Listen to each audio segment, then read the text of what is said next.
우리 하나님 말씀 보시겠습니다. 누가복음 8장 22절에서부터 25절까지 제가 봉독하겠습니다. 하루는 제자들과 함께 배에 오르사 그들에게 이르시되 호수 저편으로 건너가자 하심에 이에 떠나 행선할 때에 예수께서 잠이 드셨더니 마침 광풍이 호수로 내리침에 배에 물이 가득하게 되어 위태한지라. 제자들이 나와 깨어 이르되 주여 주여 우리가 죽겠나이다 한데 예수께서 잠을 깨사 바람과 물결을 꾸짖으시니 이에 그쳐 잔잔하여지더라. 제자들이 이르시되 너희 믿음이 어디 있느냐 하시니 그들이 두려워하고 놀랍게 여겨 서로 말하되 그가 누구에게 바람과 물을 명함에 순종하는가 하더라. 아멘. 김진경 집사님께서 제 설교 첫 5주를 하셔서 제가 설교를 어떻게 시작을 해야 할까 약간 고민이 있습니다. 아까 우리 김진경 집사님께서 숙제 검사하셨는데 말씀 안 하신 걸 보니까 숙제를 안 하셨는지 했어도 그닥 다른 사람에게 말씀해주고 싶은 생각이 없으신지를 잘 모르겠습니다만 여러분 정말 얼마만큼이나 예수님을 사랑하시는지요? 여러분의 사랑이 예수님의 발에 입을 맞출 수 있도록 있을 만큼, 또는 여러분의 가장 귀중한 것을 예수님의 머리가 아니라 예수님의 발에 부어줘도 그것으로 인하여서도 기뻐할 만큼 그 정도의 사랑이 있으신지 저는 늘 궁금합니다. 우리가 누군가 이렇게 진심으로 사랑한다 할 때, 그냥 사랑하는 것 말고 진심으로 사랑하는 거 할 때, 사랑한다고 이야기할 때는 거기에는 분명한 이유가 있습니다. 이유도 없이, 실체도 없이 나는 당신을 사랑해요 라고 말하는 것은 단순한 감정일 수 있죠. 순간적으로 일어나는 그런 감정일 수 있으나 그것을 가리켜서 우리가 진정한 사랑이다, 참된 사랑이다 이렇게 얘기하지는 않습니다. 우리가 하나님을 사랑함에 있어서도 그 사랑의 실체라는 것이 대단히 중요합니다. 하나님을 제대로 알지도 못하고 하나님을 만난 적도 없는데 하나님을 사랑합니다 라고 이야기할 때에는 그 사랑은 매우 깨어지기 쉬운 그러한 사랑이죠. 지금은 사랑인 것처럼 보이지만 언제 그 사랑이라는 것이 허물어질지, 흔적도 없이 사라지게 될지는 아무도 알 수가 없습니다. 그래서 우리가 하나님을 사랑할 때에는 하나님에 대한 올바른 지식, 그리고 그 지식에 근거한 하나님에 대한 신뢰, 믿음, 이런 것들이 대단히 중요한 것이죠. 오늘 이 예배를 하는 가운데에서도 우리가 하나님을 참되게 알아가고 또 그 알아가는 지식을 통하여서 우리 안에 하나님을 신뢰하는 것들이 쌓여져 나아가는 것, 그것들을 우리가 바라는 마음으로 예배를 드리게 되는 것입니다. 오늘 이제 본문을 보게 되면 이 본문의 마지막 절인 25절에 두 개의 질문이 나오는 것을 볼 수 있습니다. 첫 번째 질문은 너희 믿음이 어디 있느냐라는 질문이죠. 이 질문은 예수님께서 그와 함께 배를 타고 있는 제자들에게 주신 그러한 질문입니다. 두 번째 질문은 그가 누구이기에 바람과 물을 명함에 순종하는가라는 질문이었어요. 이 질문은 예수님과 함께 배를 타고 있던 제자들이 예수님의 모습, 예수님께서 하시는 일을 보고 서로에게 묻는 그러한 질문이었습니다. 오늘 그 설교와 다음 주 설교는 이 두 질문을 하나하나 연관하여서 하나하나 이 앞에 있는, 오늘 본문의 앞에 있는 내용과 뒤에 있는 내용을 연관해 가면서 설교할 수 있도록 그렇게 하겠습니다. 오늘 먼저 본문에 대해서 이야기를 좀 더 하도록 하죠. 오늘 본문이 어떠한 내용을 가지고 있는지를 조금 더 볼 수 있도록 하겠습니다. 오늘 본문의 사건은 예수님께서 제자들에게 배를 타고 호수 저편으로 가자, 이런 것으로 시작이 됩니다. 예수님과 제자들은 갈릴리 호수를 가로지르는 배를 타게끔 되는 것이죠. 그리고 동편으로, 갈릴리 호수의 서편에서 동편으로 이동하던 중에 갑자기 광풍이 불어서 배에 물이 가득하게 된다. 본문은 우리에게 그렇게 이야기해주고 있습니다. 배에 물이 가득하게 되면, 점점 더 물이 차게 되면 어떻게 되죠? 배가 가라앉게 되는 것이죠. 이 갈릴리, 지금 이들이 배를 타고 지나가고 있는 갈릴리 호수는 여러분 그림을 보시면 여러분 보시기에 오른쪽에 있는 그림 보면 예쁘게 그려져 있죠. 조금 자세히 보시게 되면 뭔가 산이 많은 것 같은 곳이 높은 곳이고 상대적으로 좀 평평한 곳이 낮은 곳이다 이렇게 이야기할 수 있겠고요. 여러분 그 그림의 왼쪽 그림을 보시게 되면 그 두 봉우리 사이에 낮게 있는 곳이 갈릴리 바다입니다. 점선으로 표시된 것이 해수면입니다. 해수면 우리가 해발 몇 미터 이렇게 이야기하는데 해발이라는 것이 무엇이죠?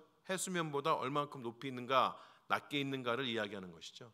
갈릴리 바다는 이 해수면보다도 약 200m 이상 밑에 있는 그러한 바다입니다. 그러니까 옆에 있는 그러한 산봉우리들 어떤 그러한 협곡들을 기준으로 해서 볼 때는 상당히 낮은 곳에 위치해 있다고 볼 수가 있는 것이죠. 여러분 보시는 것처럼 갈릴리 바다를 중심으로 해서 오른쪽에 있는 것이 동편인데 동편은 매우 깎아지른 듯한 그러한 급속한 경사면을 가지고 이어져 있고 상대적으로 이제 서편 왼쪽에 있는 것은 조금 완만한 그러한 모습으로 있게 됩니다. 급격한 것, 완만한 것 이게 무슨 의미가 있는가? 바람 불 때에 그 의미가 있는 것이죠. 바람이 완만하게 되면 들판이 되게 되면 조금 더 천천히 평지로 이렇게 선선하게 불어올 수도 있지만 급격한 계곡을 타고 내려오는 바람은 상대적으로 강풍이 불 수가 있게 되는 것이고 게다가 이 갈릴리 북쪽에 있는서부터 불어오는 바람은 좀 찬바람입니다. 이 찬바람이 갈릴리 바다 해수면에 더운 바람과 맞닥뜨리게 되게 되면 그러면 갑자기 비가 오기도 하고 광풍이 불기도 하고 이러는 것이에요. 여러분 갈릴리 바다를 가시면 이거 바다라고 그런가 호수가 더 정확하겠다 이렇게 생각이 되기도 하는 그렇게 크지 않은 작지도 않지만 그렇게 크지 않은 그러한 호수입니다. 이 호수를 보면은 아름답게 보이기도 하고 잔잔해 보이기도 하는데 성경의 여러 이야기에서 나오는 것처럼 이 호수에는 급격한 일기의 변화가 있기도 합니다. 오늘 본문의 말씀에서도 그렇게 급격한 일기의 변화가 있는 것이죠. 배를 떠나게 될 때는 배가 무태서부터 떠나게 될 때에는 아무렇지도 않은 그래서 예수님께서도 잠이 드셨던 그러한 상황이 갑자기 강풍이 불게 되면서 매우 어려운 상황, 위태한 상황으로 바뀌게 되는 것이죠. 그런데 이 위태한 상황 가운데 예수님은 무엇을 하고 계십니까? 주무시고 계십니다. 이 배가 이렇게 호화 여객선, 유람선 큰 배가 아닙니다. 다행스러운 건지 뭔지 모르겠으나 이 당시에 예수님 살았던 그 어간에 사용되었던 일반적인 갈릴리 어부의 배가 고고학교에서 발견이 되었죠. 배를 이렇게 보면 한 14명, 15명 이 정도 타는 배다 이렇게 이제 이야기가 되고 앞뒤로는 그 갑판에 널판을 조금 씌워서 그 밑에 사람들 창고를 쓰기도 하고 사람들이 들어가서 쉬기도 한다 그러는데 아무리 그래도 배에 지금 물이 차고 있지 않습니까? 저는 캠핑 가서 새벽에 습기만 올라오도 꿉적꿉적해서 잠이 깨던데 예수님께서는 무슨 생각에 배에 물이 차는 와중에도 옆에서 사람들이 그렇게 시끄럽게 떠드는 와중에도 잠을 주무셨는지 모르겠습니다. 어쨌든 간에 예수님께서는 계속해서 주무시고 계시고 제자들은 이러한 예수님을 깨워서 간청하게 됩니다. 뭐라고 이야기합니까? 주여 주여 우리가 죽겠나이다 이렇게 이야기합니다. 같은 사건을 기록하고 있는 마가복음 4장을 보면 이 이야기가 조금 더 제자들이 한 말이 조금 더 길게 나옵니다. 마가복음 4장 38절에 이렇게 이야기합니다. 예수께서는 고물에서 베개를 베고 주무시더니 제자들이 깨우며 이르되 선생님이여 우리가 죽게 된 것을 돌보지 하시나이까. 우리가 지금 죽게 되었는데 당신은 무엇을 하고 있습니까? 왜 일어나서 우리와 함께 하지 않습니까? 이러한 반 정도는 예수님에 대한 타박이고 반 정도는 예수님에 대한 간구다 이렇게 볼 수가 있는 것이죠. 이러한 제자들의 성화에 예수님께서 일어나셨습니다. 그리고 일어나시자마자 바람과 물결을 꾸짖어서 잔잔하게 만드십니다. 예수님께서 하나님 앞에 기도함으로 잔잔하게 하신 것이 아니라 예수님께서 직접 바람과 물결을 꾸짖어서 잠잠하게 하십니다. 예수님의 신적인 권위가 순간적으로 드러나는 것이죠. 이렇게 잠잠하게 하신 다음에 제자들에게 묻습니다. 너희 믿음이 어디에 있느냐? 예수님이 왜 갑자기 믿음 타령을 하시는 걸까요? 여러분이 우리가 예수님과 함께 배를 타고 있는 제자가 되었다라고 생각을 해보시기 바랍니다. 자, 잔잔하던 바다가 갑자기 광풍이 불어서 물이 차오르기 시작합니다. 죽게 될 위험에 놓였습니다. 여러분은 어떻게 하시겠습니까? 당연히 여러분의 스승이신 예수님을 깨워서 함께 기도하지 않겠습니까? 그게 우리가 생각할 수 있는 가장 일반적이고 가장 최선의 방법 아닐까요? 신앙인이 아니라면 어떻게든 그냥 막 물을 퍼내고 어떻게 무언가를 해보겠으나, 그러나 우리가 주님을 따르는 신앙인이라면 당연히 주님 앞에 나와서 기도하는 것이, 주님과 함께 기도하는 것이 더 올바른 건 아니겠습니까? 그런데 이러한 제자들의 행동을 예수님은 마치 믿음이 없는 것처럼 또는 믿음이 부족한 것처럼 그렇게 치부하십니다. 왜 그럴까요? 22절부터 다시 한번 보겠습니다. 오늘 본문 시작인 22절은 이렇게 이야기하죠. 하루는 제자들과 함께 배에 오르사 그들에게 이르시되 호수 저편으로 건너가자 하시매 이에 떠나, 이렇게 이야기합니다. 예수님께서는 배를 타시는 그 순간부터 함께 저곳에 건너갈 것을 말씀하여 주셨어요. 이 말씀을 하실 때 예수님께서 제자들에게 어떤 톤으로 말씀하시는지 우리는 알 수 없지만, 예수님께서 지금 하신 말씀은 예수님께서 이미 요단강이 아니라 갈릴리 바다 저편에 동편에 계획을 세우고 계셨고, 예수님의 때가 이르러서 그 계획이 실천된 때가 되었음을 알려주는 것이죠. 간단하게 이야기하면 예수님께서 제자들에게 배를 타고 건너가자라고 말씀하셨으니 이 배는 분명히 건너가게 된다는 것입니다. 예수님께서 지금 고물에서 누워 계신다, 주무신다라고 이야기하실 때에 그 의미는 제자들의 눈에 보이기에는 거칠고 매우 광폭한 그러한 바람이 분다 하여도 그러한 바람마저도 예수님께서 갈릴리 바다 동편에 세우신 그 계획을 막아설 만한 그러한 요소는 되지가 않는다는 것이죠. 만약에 지금 불어오고 있는 그러한 바람이 배에 물이 차는 것이 예수님의 계획을 막아설 만한 그러한 것이라면 예수님께서 계속해서 주무셨을까요? 일어나셨을까요? 일어나셨겠죠. 제자들이 깨우지 않아도 예수님 일어나셔서 그의 할 일을 하셨을 것입니다. 광풍이 불어도 배가 지금 당장 무너지는 게 아니라 빠질 것 같아도, 그럼에도 불구하고 예수님께서 주무시고 계신다는 것은 예수님 정말 피곤하셨나 보다, 예수님 잠이 정말 최대의 적이구나, 마치 저처럼 그런 것이 아니고 예수님이 정말 인간적이시구나, 이걸 나타낸다기보다는 예수님께서 지금 주무시고 계신다는 것은 어떠한 상황 가운데서도 예수님께서 계획하신 것은 이루어지고 있으며 그 가운데 평안함이 있다는 것을 보여주고 계신 장면이라고 이야기할 수 있는 것입니다. 제자들은 예수님의 가르침을 들었습니다. 예수님의 이적을 분명하게 봐왔던 것이죠. 그러나 정작 광풍 앞에서는 예수님의 지혜, 능력, 그분의 신실하심은 보이지 않았던 것입니다. 예수님께서는 그렇기 때문에 이것을 제자들의 마음속에 있는 믿음의 문제라고 그렇게 말씀하셨던 것이에요.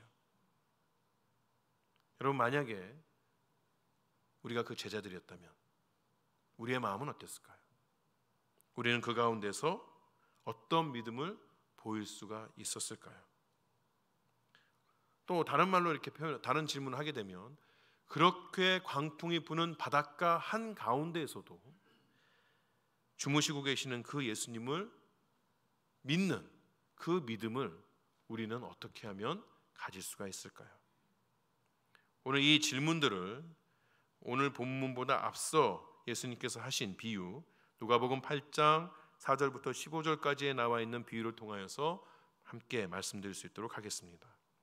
이 4절부터 15절까지 나와 있는 비유는 모든 복음서에 함께 나오게 되고, 그리고 예수님의 많은 그런 비유들 중에서도 가장 먼저 소개가 되어지는 비유이기도 합니다.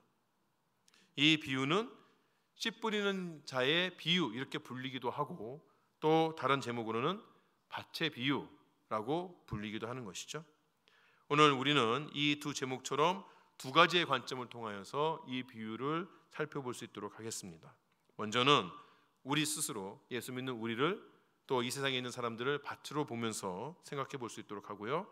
두 번째로는 우리를 씨 뿌리는 자로 보면서 또 이 비유, 또 그 비유 안에 있는 믿음을 생각해 볼 수 있도록 하겠습니다. 먼저 우리는 밭의 비유라는 제목으로 먼저 보겠습니다. 다른 말로 이야기하면 우리를 밭으로 생각하면서 이 비유를 생각해 보도록 하겠습니다. 본문에는 네 가지의 다른 밭이 나옵니다. 이 밭은 말씀드린 것처럼 우리뿐만 아니라 이 세상에 있는 모든 사람들을 가리키는 것으로 이해할 수가 있는 것이죠. 그럴 때에 씨 뿌리는 자는 누구이죠? 하나님이십니다. 근데 지금 씨를 뿌리는 자 하나님께서는 밭의 모습과는 상관없이 씨를 뿌리고 계시는 것을 볼 수 있습니다. 하지만 뿌려진 씨가 밭에 따라서 다른 결과를 내는 것도 볼 수 있습니다. 어떤 밭은 싹을 틔우지도 못하는 그러한 상황이 벌어지는가 하면, 또 어떤 밭은 100배의 결실을 맺는 것을 볼 수가 있습니다. 이렇게 밭에 따라서 결실이 다른데도 불구하고, 그리고 농부이니까, 씨를 뿌리는 자이니까 그 씨를 뿌려질 때에 지금 뿌려지는 밭이 어떠냐를 보았을 때에 어떠한 일이 일어나겠거냐를 생각할 수 있음에도 불구하고 씨는 무작위로 뿌려지는 것을 볼 수 있습니다. 이러한 농부의 모습이, 씨를 뿌리는 자의 모습이 어떻게 보면 낭비하는 것처럼 보여지기도 하죠. 그렇죠? 씨를, 얼마 되지 않은 씨라면 고랑을 만들어서 고랑 위에만 살살살살 잘 뿌릴 것이지, 막 뿌려가지고 어떤 것은 튀어서 길가에도 가게 되고 어떤 것은 돌짝밭에도 가게 되고, 왜 그러냐, 왜 씨를 다 갖다 버리냐, 이런 생각을 할 수가 있는 것이죠. 그런데 오늘 이 비유에 나와 있는 이 씨를 뿌리는 자는 그런 것 별로 상관하지 않는 것 같습니다. 왜? 길가나 바위 위에 뿌려진 씨에 해당하는 그러한 손실, 그 손실을 채우고도 남을 만한 그러한 결실이 좋은 밭에서 맺어지기 때문에 그런 것이에요. 자, 앞에서 하나님이 이 비유의 농부다, 씨를 뿌리는 자다라고 말씀드렸습니다. 그리고 본문은 지금 뿌려지는 씨가 하나님의 말씀이라고 분명하게 우리에게 말해주고 있습니다. 그렇다면 하나님께서는 언제 이 씨를 뿌리시나요? 저는 날마다 배워갑니다. 이 교회가 레이튼스빌에 이사 온 이후로 저의 지식이 날로 증가되고 있습니다. 씨를 언제 뿌려야 하는지, 상추는 그냥 뿌리면 되는 게 아니었구나, 오이는 그냥 내버려 두면 되는 게 아니었구나부터 시작해서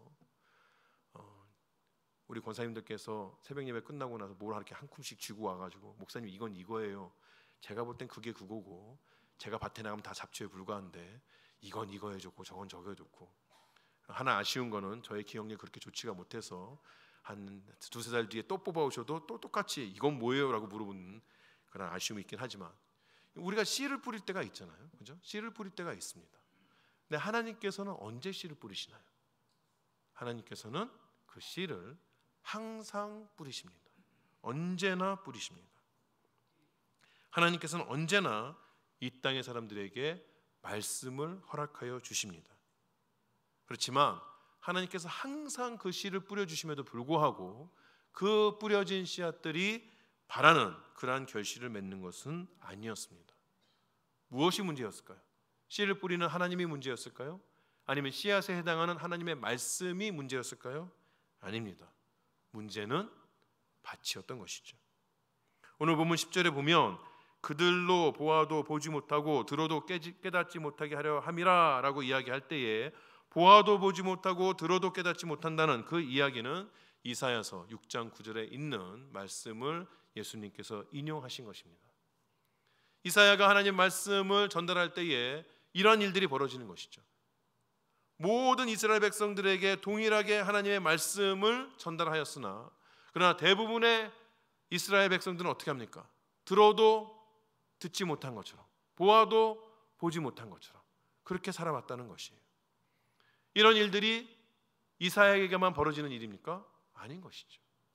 인류 역사를 전체를 통틀어서 하나님 말씀을 뿌렸던 수많은 사람들에게 동일하게 벌어졌던 일인 것이죠. 들을 사람은 들었으나 듣지 못하는 사람들은 동일한 말씀을 들어도 깨닫지 못하는 일들이 계속해서 있어 왔던 것이고, 심지어는 하나님이신 예수님께서 이 땅에 육신의 몸을 입고 그 말씀을 전하여 주임에도 불구하고, 지금 자신들의 눈앞에 하나님이 살아서 역사하고 계심에도 불구하고 모든 사람들이 그 말씀을 깨닫지는 못했다는 것입니다. 우리는 이제까지 누가복음을 쭉 진행해 오면서 그런 사람들을 계속해서 봐왔던 것이에요. 오늘 그 네 종류의 밭에 해당하는 사람들을 다 만나봤던 것이죠. 누가복음 4장에 나와 있는 나사렛 회당, 예수님께서 나사렛에 있는 회당에 들어가서 하나님의 말씀을 선포하실 때에 그 회당에 있는 사람은 어떻게 했죠? 오히려 예수님을 죽이려 했습니다. 마치 길바닥에 뿌려진 그러한 씨앗처럼 그들은 하나님의 말씀을 짓밟고, 그들에게 뿌려진 말씀은 싹도 틔워오지 못하고 지나다니는 새에게 먹혀버리고 만 것이죠. 바리새 시몬이 있었습니다. 그는 예수님에 대해서 더 알고 싶어서 그의 식탁으로 예수님을 초대했지만 예수님이 하시는 말씀, 예수님의 모습을 보고는 순간적으로 거리두기를 시작했던 것이에요. 기쁨으로 씨를 받았으나 뿌리가 없어서 곧 배반하는 자의 모습을 보여왔던 것이죠. 예수님에게 몰려든 이 세대의 사람들이 있습니다. 이들의 마음속에는 자신만의 생각이 가득한 채로 세례 요한도 만나고 예수님도 만났던 것이에요. 오늘 말씀에 보면은 싹은 틔웠으나 그러나 더 강한 세력 때문에 자라지 못하는 그러한 모습들이 이 세대의 사람들에게서 보여졌던 것이죠. 이런 사람들에 비해서 이미 우리 누가복음 이제 오늘 8장을 하고 있는데 이미 이 7장까지의 말씀을 쭉 보게 되면 좋은 밭으로 결실을 풍성하게 맺었던 사람들이 소개되기도 합니다. 예수님의 신적인 권위를 인정한 이방인 백부장이 있었습니다. 사람들의 손가락질에도 불구하고 예수님을 모셔서 자신의 집에서 먹고 마셨던 세리 레위도 있었습니다.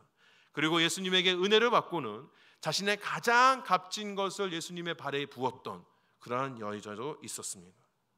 그리고 여전히 부족한 모습으로 예수님 앞에 서 있지만, 착하고 좋은 마음으로 말씀을 듣고 있지만 아직도 열매 맺을 만큼으로는 성숙하지 못한, 그래서 인내가 더욱 필요한 제자들도 있던 것이죠. 이 제자들은 결국에는 좋은 밭으로 결실을 맺게 될 것입니다. 그러면 우리가 어떻게 하나님 말씀을 받고 결실을 맺을 수가 있을 것이냐? 이를 위해서 믿음이 필요합니다. 여러분, 우리가 땅속에 씨앗을 딱 심게 되면 그 다음날 가서 무엇인가가 보이나요? 보이는 게 딱 한 가지 있죠? 잭과 콩나무에 나오는 콩나무, 잘 모르세요? 잭이라는 애가 씨를 하나 받아왔는데 어떻게 되죠? 심었더니 그 다음날 아침에 일어났더니 나무가 자라가지고 하늘 꼭대기까지 자라서 그걸 타고 하늘에 올라가서 이렇게 일이 있었다. 그것 빼고는 하루아침에 이렇게 뭐 싹이 트고 그러지 않습니다. 어렸을 때 학교 숙제하잖아요. 강낭콩 심기. 여러분 해보셨는지 모르겠는데 저희는 했었습니다. 강낭콩 심으면 물을 주어도 얘가 자라나는지 안 자라나는지 썩은 건지 어떤 건지 알 수가 없어요. 며칠이 지나야 알 수 있습니다. 그렇지만 우리가 믿는 건 뭐예요? 내가 씨앗을 심었기 때문에 얘가 싹을 틔우고 자라고 나에게 열매를 줄 것이라는 그런 믿음이 있죠. 그런 믿음 없이 씨앗 심는 분이 계신가요? 바보 같은 짓이죠. 그죠? 그런 것처럼 우리도 역시 하나님의 약속이 우리의 삶에서 분명하게 이루어질 것을 믿는 그 믿음이 필요하다는 것이에요. 그런데 사실 이 믿음이라는 것이 내가 막 노력해서 책을 많이 읽어서 그렇게 얻어지는 그러한 것은 아닙니다. 믿음이라는 것은 하나님의 선물로 우리에게 주어지는 것이에요. 오늘 본문에 있는 표현대로 하자면 하나님 나라의 비밀을 아는 것이 하나님의 선물로 우리에게 허락되어지는 것이에요. 우리가 여기 앉아서 설교의 내용을 가지고 마음으로 이해하고 그것을 통하여서 그리스도를 알아가는 것은 하나님께서 우리 인생에 주신 가장 큰 선물이며 특권이라는 것을 알아야 하는 것이죠. 그런 은혜를 주신 하나님 앞에 감사할 수 있어야 합니다. 하나님 왜 이렇게 두꺼운 성경책을 주셨나요? 성경 일독하는 것도 이렇게 힘들어 죽겠습니다. 하루에 1시간씩 읽어도 90일이나 걸립니다 라고 이야기할 것이 아니라 이것을 우리 손에 쥐어주시고 읽을 때마다 정말 꿀송이보다 달다는 것이 무엇인가를 알게 하시는, 우리가 세상의 어려움, 큰 어려움을 닥쳤을 때에도 이 안에서 답을 찾아갈 수 있는 것, 그것이 하나님께서 우리에게 주신 귀한 특권이라는 것을 우리는 인정하고 감사할 수가 있어야 하는 것이에요. 하지만 이런 믿음을 위해서 우리가 해야 하는 일도 있습니다. 로마서의 말씀입니다. 로마서 10장 16절 17절 이렇게 이야기합니다. 그러나 그들이 다 복음을 순종하지 아니하였도다. 이사야가 이르되 주여 우리가 전한 것을 누가 믿었나이까 하였으니 그러므로 믿음은 들음에서 나며 들음은 그리스도의 말씀으로 말미암았느니라. 자, 믿음은 어디서 납니까? 들음에서 납니다. 무엇을 들어야 합니까? 그리스도의 말씀을 들어야 하는 것이에요. 듣지 않는 자에게 있어서는 믿음이 생겨날 수가 없는 것이죠.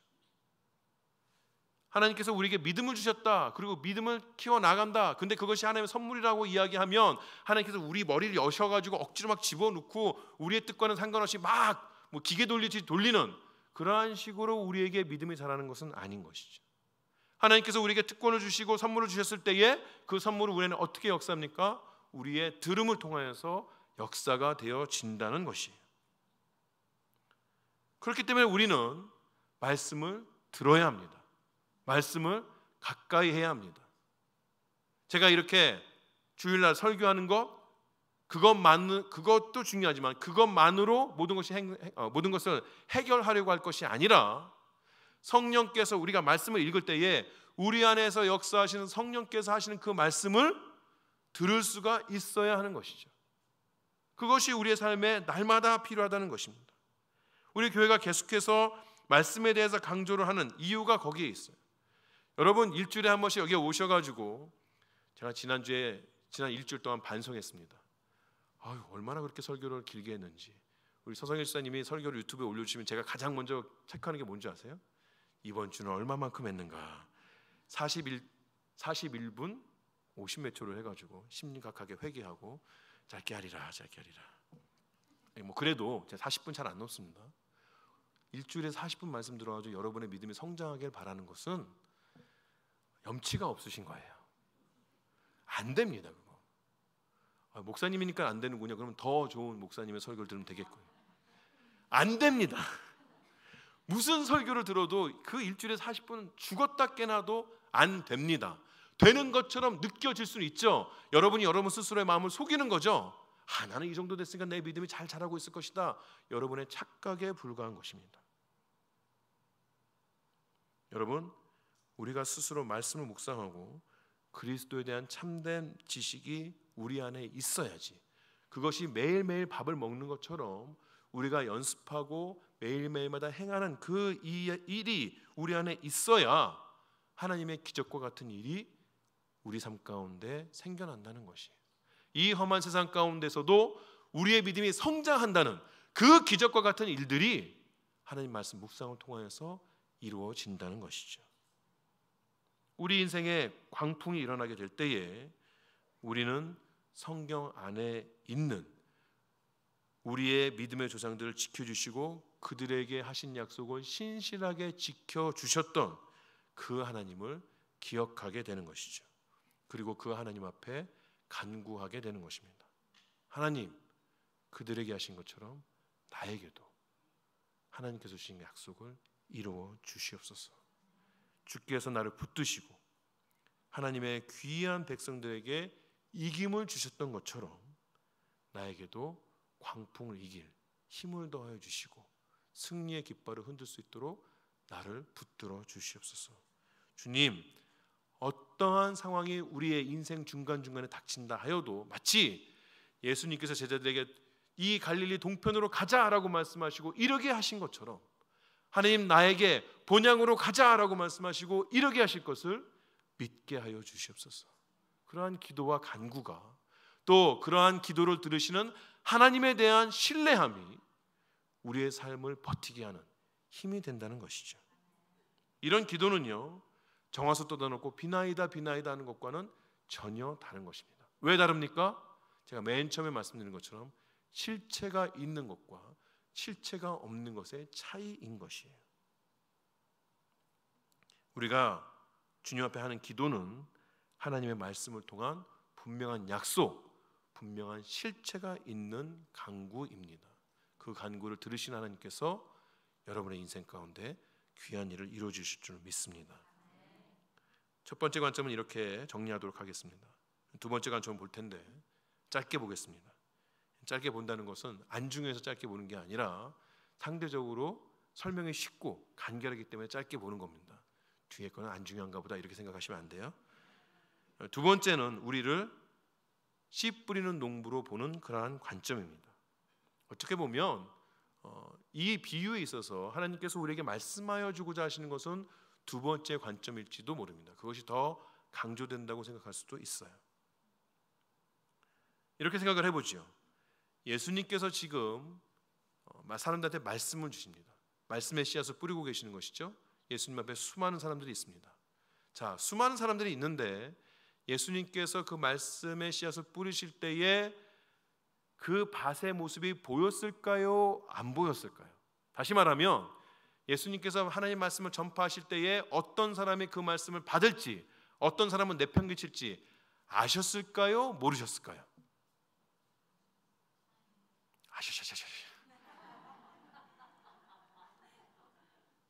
아셨겠죠. 그죠? 아셨겠죠. 딱 보면 척 아니겠습니까? 제가 이 앞에 설교해도 100%는 몰라도 몇몇 분들은 보입니다. 아, 저분이 듣고 있구나, 저분은 안 듣고 계시구나. 근데 뭐 예수님은 오죽하시겠어요? 그런데도 불구하고 예수님께서는 따로 떼어서 말씀하시지 않습니다. 이 비유, 제자들 들으라고, 제자들만 알 수 있는 비밀이라고 말씀하시는데 그렇다고 제자들만 따로 뽑아서 비유를 말씀하시나요? 아닙니다. 앞에는 제자들이 있지만 뒤에는 사람들이 쫙 모여 있습니다. 예수님께서 제자들에게 말씀하실 때에 제자들만 들을 수 있는 작은 소리로 말씀하신 것이 아니라 제자들에게 말씀하시는 것임에도 불구하고 모든 사람 다 들으라고 말씀하여 주고 계시는 것이에요. 하나님께서 말씀을 전해 주실 때 항상 그렇게 해 오셨습니다. 앞에서 말씀드린 것처럼 하나님은 어떤 분이십니까? 악인에게도 선인에게도 해를 비춰주시고 비를 내리시는 분이세요. 그죠? 일반적인 은총을 누구에게나, 일반적인 은혜를 누구에게나 주시는 분이십니다. 그런 것처럼 예수님께서도 그렇게 하셨어요. 그렇게 하실 필요가 없는 것 같은데도 그렇게 하셨습니다. 그런 예수님의 모습에서 우리가 알 수 있는 것은 예수님은 우리도 그렇게 하기를 바라는구나, 그런 생각이 들 수가 있어야 하는 것이죠. 말씀드린 것처럼 예수님은 그가 말씀을 전하실 때에 누가 받아들일 사람인지 누가 받지 않을 사람인지 그 마음을 다 아셨을 것입니다만 우리는 알 수 있습니까? 없습니까? 알 수 없습니다. 제가 설교단상에서 설교를 쭉 하고 있는데 어떤 분이 약간 흐리멍텅한 눈으로 저를 바라본다 하여도 제가 100% 저 사람은 정말 안 듣고 있구나라고 확신할 수는 없는 것이에요. 제가 그랬다니까요. 여러분은 안 그렇지만 우리 이제 주일학교 학생들, 유초등부 학생들을 가르치다 보면 말씀을 전하는 와중에 계속 손장난을 하고 그냥 왔다 갔다 안 하지만 고개를 좌우로 돌리고 정말 주의 산만한 학생들이 있어요. 하다 보면 열이 받죠? 끝나고 물어봅니다. 너 오늘 내 설교가 뭔지 알아? 줄줄줄줄줄줄. 분명히 제가 보기에는 안 들었는데 다 알고 있어요. 당황스럽죠. 근데 그런 일들이 있을 수 있잖아요. 우리는요, 말씀을 받아들이는 사람의 마음밭을 알지 못합니다. 여러분, 예수님 시대에 하나님의 사자가 와서 말씀을 전한다라고 이야기하면 일반적으로 사람들이 가지고 있는 생각에서 볼 때에 가장 좋은 밭은 누구였겠습니까? 서기관이고 바리새인이었을 거예요. 그렇지 않겠습니까? 가장 준비된 자, 가장 하나님 말씀을 갈급해 보이는 사람들, 그 사람들이 하나님께서 사자를 보내셔서 말씀을 전해주실 때 정말 잘 받아들일 것이라고 모든 사람들이 생각했을 거 아니에요. 그러나 정작 예수님께서 오셨을 때 그 말씀을 받아들인 사람들은 서기관들과 바리새인들이 아니었어요. 사람들이 상상할 수도 없었던 이방인이며 세리며 죄 많은 여자였던 것이죠. 다시 한번 말씀드립니다. 우리는 누구의 밭이 어떤 맛인지 알 수가 없습니다. 언제 알 수 있나요? 말씀의 씨앗이 뿌려지고 그 밭에 무엇인가가 나는가를 볼 때에, 그때에서야 겨우 그 밭이 어떤 맛인지를 알 수 있는 것이에요. 그렇다면 우리가 씨앗을 뿌릴 때 어떻게 뿌려야겠습니까? 이 귀한 씨앗, 하나님의 말씀 잘 갖고 와서 도랑 파가지고 그 위에만 살짝 뿌려야겠다. 이것이 하나님께서 원하시는 것은 아니라는 것이죠. 우리가 볼 때에 길가라 하여도, 우리가 볼 때에 돌짝밭이라 하여도, 우리가 볼 때에 가시덤불이 있다 하여도 그곳에도 우리는 하나님의 말씀을 뿌릴 의무가 있다는 것입니다. 그럴 때에 우리에게 필요한 것은 믿음입니다. 믿음. 우리가 볼 때에는 길가 같아도, 좋지 않은 땅 같아도, 씨앗을 뿌려도 씨앗이 나지 않을 것 같아도, 우리가 뿌리는 씨 자체에 놀라운 위대한 자체 발화의 힘, 씨앗이 뿌려진 발화를 하죠. 새싹을 틔우죠. 그러한 힘이 그 씨앗 가운데 있다는 것을 믿고 우리는 뿌리는 자의 의무를 다할 필요가 있는 것입니다. 여러분, 주위에 하나님 말씀을 전할 때에 사람 가려서 전하는 것은 옳지 않은 것입니다. 진절머리 나는 그 왼수에게도 하나님 말씀을 전파해야 하는 것이에요. 누가 합니까? 제가 앞에서 말씀드린 잭과 콩나무, 저 인간은 정말 안 될 사람이야. 내가 이전에도 전도해 봤는데 하나님 말씀 그런 코드숨만 치고 나를 비웃고 그런 게 어딨냐고 자꾸 그랬으나 정말 하나님께서 나에게 부담감을 주셔서 말씀 한번 더 전했더니, 이번이 마지막이야 라고 말씀 한번 더 전했더니 그 다음날 콩나무 커가지고 큰 아름드리 나무가 되는 것처럼 그 사람이 한꺼번에 변할지 누가 알겠습니까? 아무도 모르는 것이에요. 말씀을 전할 수 있는 여러분 되시기 바랍니다. 말씀의 씨를 뿌릴 수 있는 여러분 되시기 바랍니다. 항상 하나님의 섭리는 우리의 상상과 생각을 넘어선다는 것을 마음속에 새기시고 하나님께서 우리에게 주신 사명을 잘 감당하신 여러분 되시기 바랍니다. 이번 한 주간도 하나님 말씀과 함께 사시는 여러분이 되시기를 바랍니다. 말씀의 씨가 우리에게 뿌려질 때에 그것을 듣고 지키고 인내로 계속해서 하루를 살아나가시면서 결실하시는 여러분 되시기 바라고, 그러한 말씀이 여러분을 통하여서 세상에 뿌려지는 귀한 삶을 사시는 여러분 되시기 바랍니다. 기도하시겠습니다.